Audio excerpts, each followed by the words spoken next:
আমরা অত্যন্ত আনন্দিত। আমাদের প্রিয় নেতা শৈলকুপার কৃতি সন্তান নবনির্বাচিত সংসদ সদস্য অ্যাডভোকেট আসাদুজ্জামান আইনমন্ত্রী হয়েছে। আমরা শৈলকুপাবাসী গর্বিত আসাদুজ্জামানকে নিয়ে।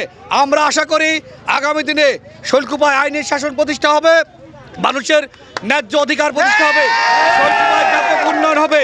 শৈলকুপার এই গর্বিত সন্তানকে নিয়ে আমরা গর্ববোধ করছি। আমরা বিএনপি পরিবার, আমরা আসাদুজ্জামানকে নিয়ে গর্ববোধ করছি।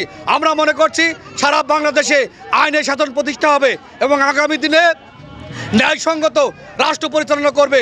তারেক রহমান প্রধানমন্ত্রী হচ্ছে, এর জন্য শৈলকুপাবাসী আমরা তাদেরকে অভিনন্দন জানাচ্ছি, ধন্যবাদ জানাচ্ছি।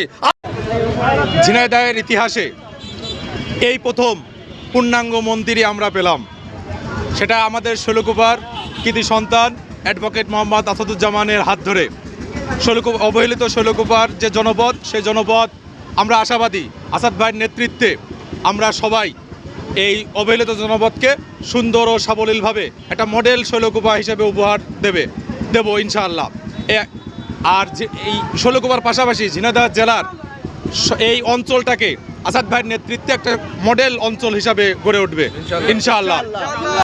সারা বাংলাদেশে আইনের শাসন ইটালিয়ানো মেলামাইনের নজর কাড়া ডিজাইন, যার প্রশংসা করবে সবাই। ইটালিয়ানো মেলামাইন প্রতিষ্ঠার জন্য আমাদের প্রিয় নেতা ইতিমধ্যে ঘোষণা দিয়েছেন।